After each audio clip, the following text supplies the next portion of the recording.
നമസ്കാരം, കൃഷ്ണാരിമിത്രത്തിലേക്ക് സ്വാഗതം. ഇന്ന് നമ്മുടെ ഉണ്ണികൃഷ്ണന്റെ സൗന്ദര്യത്തിനെ കുറിച്ചാട്ടോ പറയണത്.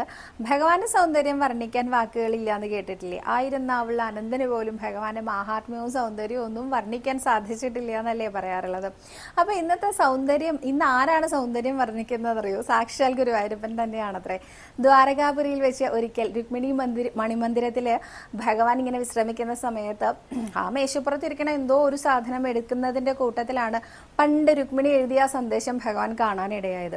അതെടുത്തൊന്ന് മറച്ചു നോക്കിയ സമയത്താണ് ഹേ ഭുവനസുന്ദര എന്ന ആ അഭിസംബോധന അതിൽ ആദ്യം തന്നെ കാണുന്നത്.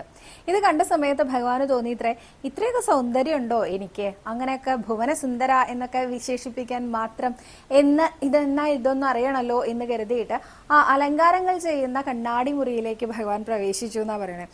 ഈ കണ്ണാടി മുറിയിലേക്ക് പ്രവേശിച്ചപ്പോൾ ആ കണ്ണാടി നിറഞ്ഞു നിൽക്കുകയാണ് കേട്ടോ എല്ലാ ഭാഗത്തും.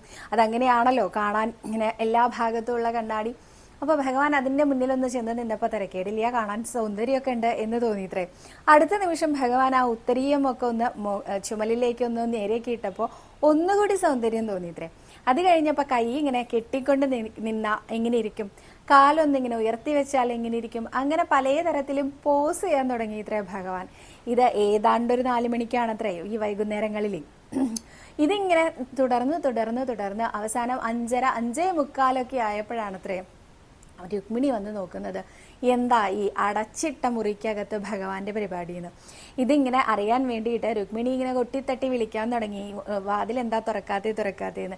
അവസാനം ഭഗവാൻ വാതിൽ തുറന്ന സമയത്ത് ഭഗവാനോട് ചോദിച്ചു, എന്താ മുറി അടച്ചിട്ടിട്ട് എന്താ ഇവിടെ ഒരു പരിപാടി, എന്താ ഭഗവാനെ എന്താ ചെയ്യുന്നത് എന്ന് ചോദിച്ച സമയത്ത് ഭഗവാൻ പറഞ്ഞ, അല്ല ഞാനിപ്പോ എന്താ പറയൂ എന്താ ഇതിനകത്ത് എന്താന്ന് അറിയില്ലല്ലോ.